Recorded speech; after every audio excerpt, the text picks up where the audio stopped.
to warn everybody. There it is. So, well, we're super thankful for you guys, especially those that jumped in with us like a couple of days ago or maybe even yesterday to go with us to camp. We're really excited to be at the beach this next week. And so, if you have any questions that you have about camp in general, we're happy to answer them here as well. But I'm gonna hand it off to TJ to really talk about beach safety in particular. We just want to make sure, especially being in the Gulf and with the possibility of bad weather next week, just talking about how we're going to just make sure that we are as low at risk as possible at the ocean and things like that. So TJ, take it away. All right. Yeah. Hey, back to what I was saying before to Stone. I just really appreciate him being part of this trip. So that goes to everybody. If you missed that part, I was giving him a hard time because he's already in Alabama. So he doesn't get to enjoy the bus ride. But yeah, thanks for serving with us next week and being with our students. It's going to be a great week. We're really looking forward to really like just camp ministry in general. I have a feeling like a lot of us have experienced some camp, whether it's here through PCBC or growing up in the church or somewhere else. Like camp ministry is a huge deal, and so it's an opportunity for our students to hear from God and get out of the way their own routine. And so we're excited to do that at the beach in Alabama. And so part of that is because we're going to be at the beach. I wanted to talk about just some things to be aware of while we're at the beach. And so what the biggest thing we tried doing was like securing like a lifeguard. We won't have a lifeguard with us, but we have found a beach that has lifeguards there already. And so that's actually less than a mile down from Tidewater. We originally were just going to walk out to the beach. The middle schoolers were, and then high school was going to kind of join us. But instead, to kind of just ease everybody's minds, we're just going to shuttle down less than a mile to it's Cotton Bayou Beach. There's bathrooms there, and we're going to hang out there. And there's lifeguards there, and that's actually been recommended by the Alabama lifeguard people. I don't know what their official title is, but that's what I'm going with. But it's their head of their fire department. I've been emailing back and forth with him on just I was asking about if there's a tower outside of Tidewater, and there was not. It's a proposed location. Proposed location does not do us any good for right now. So the things he talked about was just making sure you always have somebody in the water that can keep an eye out for the kids. So if there's any of our kids in the water, either myself or I will designate someone else for that day to be in the water. So all that to say, before I go any further, is like the beach is going to be fun. We're going to have plenty of things to do, but it's not the time to just go lay out and catch some sun and relax. You will be allowed to sit down, but while you're sitting down, I need eyes and ears up while just watching the water, just watching kids. So I'm not going to tell. I know we've got parents on this call, and so Morgan's going to kill me when I say this, but just so we're all aware, like this, like when there's a red flag warning, when I was there 3 weeks ago, like there were lots of people being rescued from Orange Beach in general. So it's not to say that like, oh, like, it's like you're being overly cautious. Like, no, like we want to have the most safe experience possible, and I don't want to scare anybody, and I don't want to act like this is the craziest thing out there. I just want us to all be aware so we can have a really safe and fun experience. So that's my experience when I was there 3 weeks ago. And so Morgan's going to talk here in a minute just about like some flag warnings and what to look for with the different flags. But so that's the one thing is so that that's why we will be in an area where there's lifeguards. 2, we'll have somebody in the water with our students at all times. 3 is that when a student wants to swim and they want to get in the water, I don't care if they want to just go wade, they need to come check in with us, turn in their lanyard, and they need to have someone with them. We're not going to let anybody enter into the water by themselves. That's just extra safety. And we'll keep those lanyards. That helps us know who's in the water at all times.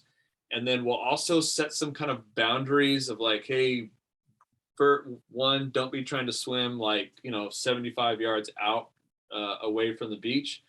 But let's keep a nice distance so you're not having to like swim all the way back. And then also like just in terms of just from one area of the beach to the other area of the beach, like stay in between those boundaries. That'll help us just keep an eye on everybody. That includes like going for a walk and wandering off and doing stuff like that. That just kind of keeps everybody together. And I promise the beach all just kind of looks the same after a while, so you don't really need to go on that far of a walk to go explore. So, but it's again fun just to be at the beach. So those are kind of the main things. We'll also have stations set up for first aid, for water, for sunscreen. That's going to be the biggest thing. It's just in camp in general, it's always like, please drink water, please drink water, please drink water. That's how kids are going to feel good. And so when you're out in the sun and you're outside and it's hot, those are the really key things. So, after a couple hours, like, you may notice some kid like maybe dragging a little bit, or you may just be like, hey, you know what? We've been at the beach now for 2 hours. Like, hey, everybody, let's reapply sunscreen, because having a sunburn the whole week camp is not fun at all. And so that's what we want to, that's what we really want to avoid. All right. Any questions concerning just while we're out at the beach?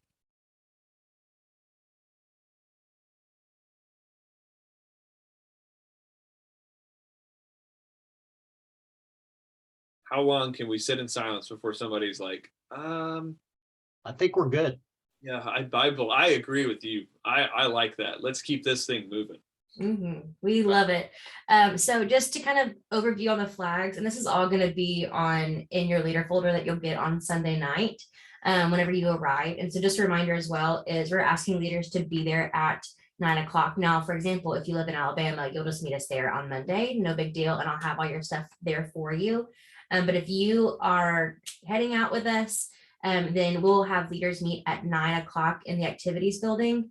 Right over there, just by the gym, right outside of the gym. TJ and Grant are gonna meet with you guys out there, just to kind of walk through the folder, talk more about just the role of the leader. And so kind of all the things we talked about today with the beach safety and the flags are all gonna be in that folder. We just wanted to get y'all together today just to kind of start that. But flags wise, they make it really, really easy for you with green, yellow, and red, just kind of like a stoplight. So green is low caution, no big deal. You still want to be cautious, but the riptides are not strong, everything is okay. Yellow means that it's kind of that like moderate caution. Like for example, today, Orange Beach is at a yellow flag. And so that is where we just want to be mindful, where students are allowed to be in the water, but we want to be extra mindful of them being in there, especially how deep they go in. And then red flag means that the rip current is incredibly strong. So that means if there is a red flag out, no one is in the water. And so that is going to be one of those things where students might be disappointed, but at the end of the day, it's 100% for their safety. And the only really other flag we need to be mindful of is the purple flag.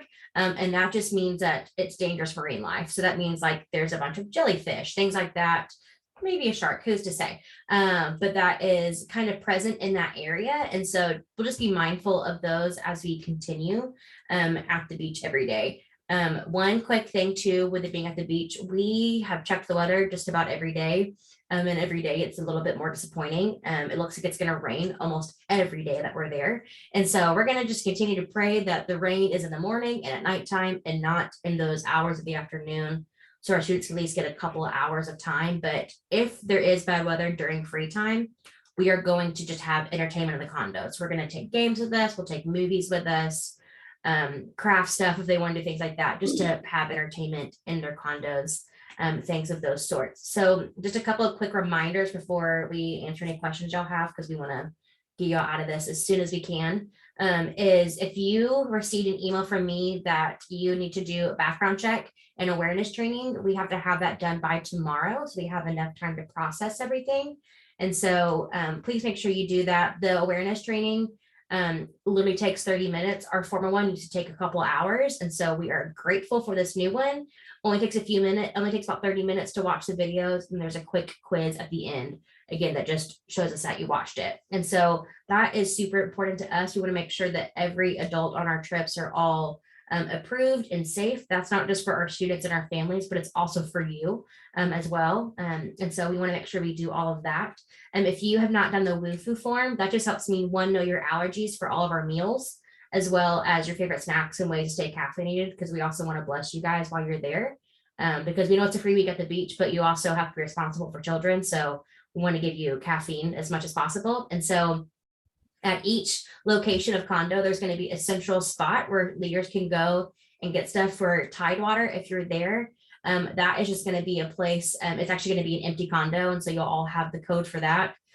For those of you that are going to be at the wharf with 8th through 12th grade, that's going to be actually myself and Cassie Davis's condo. And so we'll talk through that a little bit more in depth of like rules of like when to enter my condo, when to not enter my condo while we're there. But you'll have codes and things like that, and that'll all be in your folder. And so also on Sunday, you'll find out what groups you're with, because those can change at any moment until we get on the bus. So that's why we don't tell you now, because we don't want to get your hopes up and then change it up last minute. And so things like that. And so the WUFU form that also lets us know if you need to leave your car here overnight, because we have to turn all of that stuff into security. And so your car will be very safe here, but it just helps them know who those cars belong to. So it's not just like rando cars in our garage. So that just kind of quick updates and reminders. And then after this today, I'm going to send, the recording of this we sent in an email to everybody. So you'll see this again, as well as just a couple other things. Like we'll have a group me that we'll do.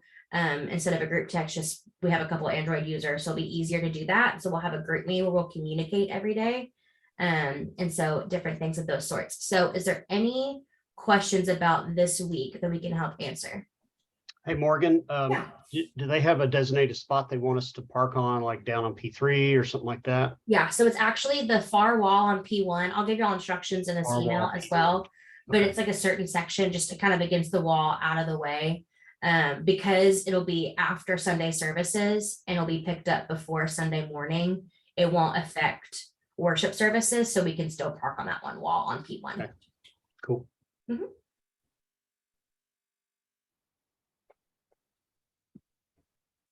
if you came in late, we're recording this, so anything you missed at the beginning, you will see in an email in just a little bit. But are there any other questions that we can answer for y'all?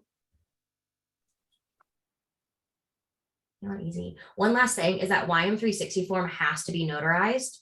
And so the other release form you can just do on DocuSign. It takes like 3 seconds. It's super easy, but the YM360 one has to be notarized. And so Lori Elkins is up here all day today, all day tomorrow, and during worship services on Sunday. So she's happy to do that then. There will be an opportunity for you to do that on Sunday night at check-in, but the more we have before we go, the better. So if you're able to do that, please do so this week.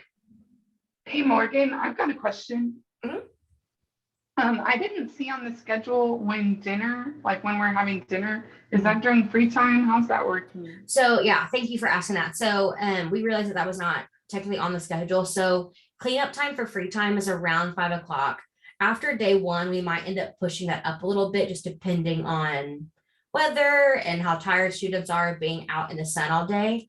And so, but when y'all arrive back from free time, you'll have instructions every day of where to go pick up dinners at for your condo groups. And so you'll all eat dinner together kind of after cleanup time before you go to worship. So cleanup times are around 5:30, and then worship's at 7. So you've got those like couple of hours to like grab showers, clean up, and eat dinner. And so we'll have that every day.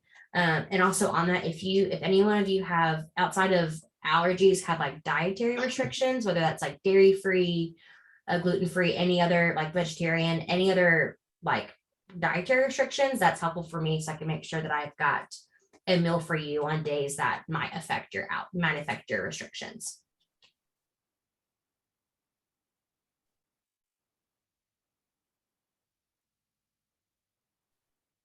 Any other questions that we might have? Y'all are super easy. This is very fantastic. Morgan? Yeah. I think you said there's no theme nights. Mhm. So what are we like? I know the camp just always had theme nights. So like, what's the kind of replacement? Like, what are we doing instead? After worship, we get back from worship around 9 o'clock every night. And so what'll happen instead is just hang out time in the condo. So like one night you'll arrive and there'll be like stuff to make ice cream sundaes in your condo. One night will be late night pizza delivery, things like that, just to, again, build that time together. Guys are not allowed in girls' condos and vice versa, but if the condo groups want to hang out together before lights out at 10 o'clock for that hour, they're more than welcome to.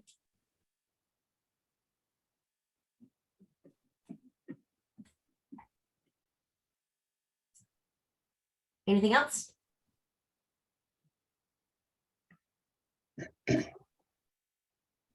Cool. Well, great. Do you mind just praying for us as we go? And then you'll see one more email from me today on just further instructions, a couple more reminders, and that should be it. But I will already be in Orange Beach on Sunday. So Great and TJ are in charge on Sunday. And so we're going to have y'all after the meeting, just kind of help us with check-in, being just kind of bodies ready to go, whether that's taking temperatures or kind of helping with general check-in. We're going to be calling on you guys to help out with that. So they'll give y'all more instructions of that on Sunday. But great, if you'll just close us out and pray, that'd be great.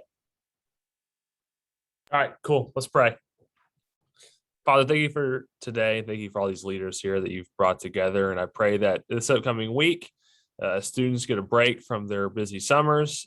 And as we get to go to the beach, that you would speak to them and help them to see more of your goodness and more of your graciousness in their lives, and that they would get to build relationships with each other and with leaders, and that you would give us all patience as we're walking with these students through life this next week, and that you would bring about conversations regarding you, regarding following you, and that you would move in cool ways this week where students would feel that their lives are changed, impacted by you, and ready to follow you more closely, more intimately when they come back. I pray for safe travels, for logistics to work out, and for this week to be a fun for students and feel like that they are welcomed and they are loved. In your name I pray, amen. Amen. Oh, I was on mute, but thanks guys. We appreciate y'all. See you Thanks soon. all. Thank you. Bye. Thank you.